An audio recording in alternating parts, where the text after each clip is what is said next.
Hey, this is Norman Matthew of A Stranger's Angels and the Sound Foundation, and you're watching Tattoo.com. Wait, what finger? This one. Right? You know, like there's all kinds of quotes that I would read, you know, God, you know, puts things in your path not to give you, you know, speed bumps or whatever, but to clear your path. And you start finding those, and when you hear them, you're like, it's the dumbest thing I've ever heard. But then once you just kind of really dig deep, you're like, that makes a lot of sense.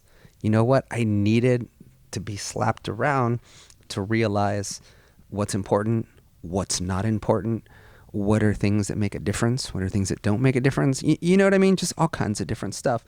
And that's where the lyrics started to come from.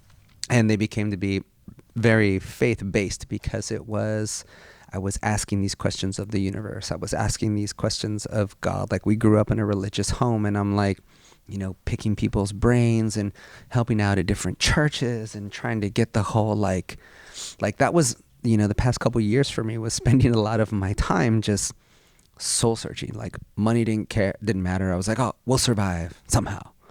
That's not what's important. It's I've been sent a message and I need to hear, and this message, I'm being called upon for some reason. Right? I'm the next in the batch. And so I'm being hit with these things because I have to come out of it one way or the other, but I have to figure it out. And so, in having to figure it out is where I came to a lot of my own conclusions and started to finally have a really good relationship with God. So your testimony is basically... kind of long-winded? No. You basically just went through Proverbs and, you know, like... what God expects of you, but how do I discern this? How am I wise? How do I understand it? And then he speaks a lot of patience in the Bible, which I fail big time. I'm like, okay, God, I mean, come on. Like yesterday, tomorrow, now. I'm with you and what on do you it. mean like that? You know, like you said, there's those roadblocks that people put up. You'd be like, I would never do that.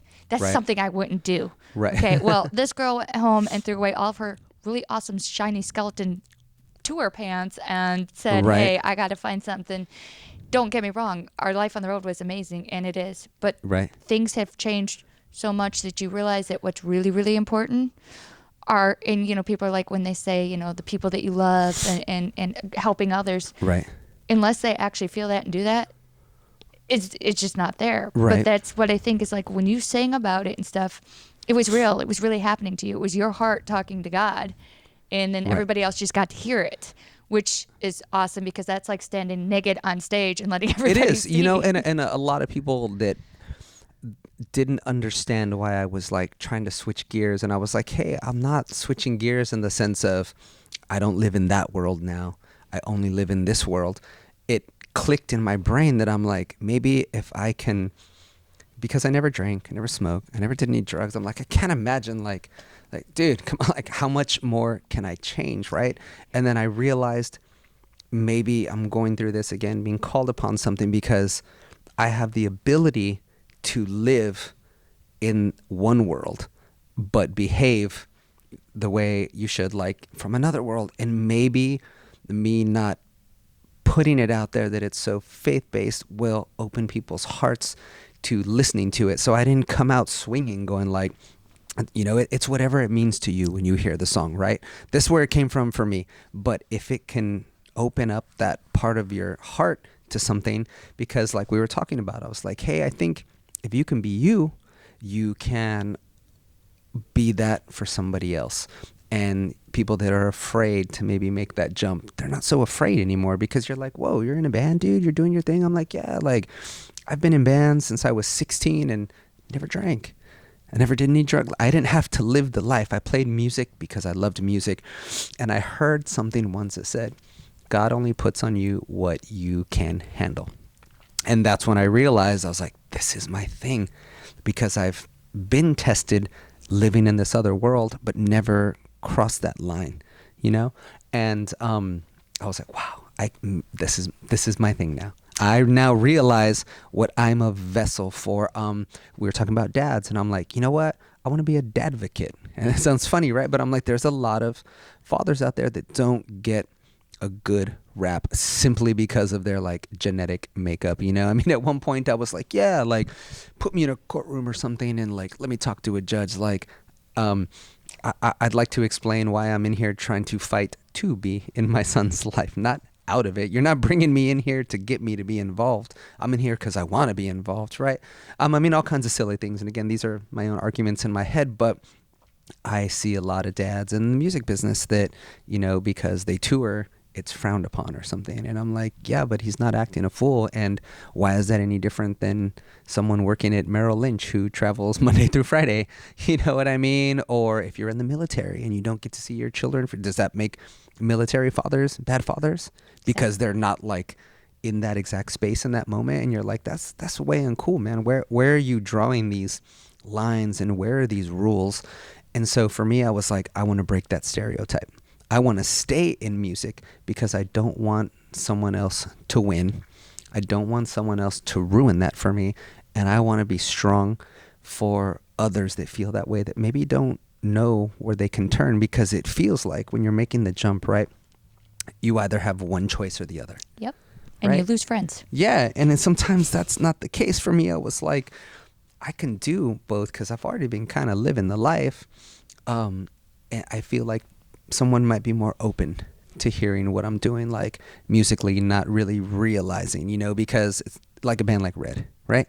They're crazy awesome. POD, 1,000 Foot Crutch, right? All these bands that are secular. Like if you don't really get into it and you just hear the song like on Octane, right? You're like, oh, the band jams. I love them. And that was kind of something that really appealed to me, was that you don't have to throw it. You just kind of like, hey, man, if you're in that spot, you're going to get what I'm saying in this. And you're going to know, hey, if I can help you, by all means, come to me. That was how I wanted to start off. And I think that to me is very powerful because it is being the way that we are in the music business. Now, I wasn't as pure as you were. In fact, you are more like Wes in the fact that you didn't like partake in naughty things in life. And right. I didn't when I was with him, but before him, I had my fun. Right. I had my fun. There you go. And it's hard for it was a blessing when I saw Head say, I'm a Jesus freak, because it was like, okay, dude, if you can be a Jesus freak, then I'm okay. Yeah, yeah, like, and that's God what I mean. It was like, and I don't mean that in a bad way, but I always tell him when I see him, I'm like, dude, if God will take you, he'll take anybody. Right. But it proves it. You know what I mean? But you would be willing to hear a message through him because of who he is, right? And that was my whole thing. I was like, nah, man, I can't. I need to change certain things because creatively I just wanted to change, right? But I also was like, I don't need to change who I am. Like, does my lip ring really make a difference in my tattoos, like as in where my heart is at? Because my heart is in the same place 10 years ago when I was getting sleeved that I am now. Like, you know what I mean? That has nothing to do with anything, It's like saying, I got sunburned at the beach. Does that mean like my soul has changed because my skin? I mean, when you really get into it, you're like, come on, like, get over yourselves at certain levels. But seeing Head, seeing his movie, seeing a lot of what he went through, I was going through my own things at that time. So, and that really got me too. I remember my son was with his mom that day and I watched Loud Crazy Love, and I must have watched it like 3 times and literally was sobbing in tears, laying on the couch, because whenever he would talk about his daughter, I would just like those kind of cries where you're like, they just, the ones that sound like whales. Yeah, they just bust out. Yes. Like I didn't even know why. It was just like, I can't watch ASPCA commercials.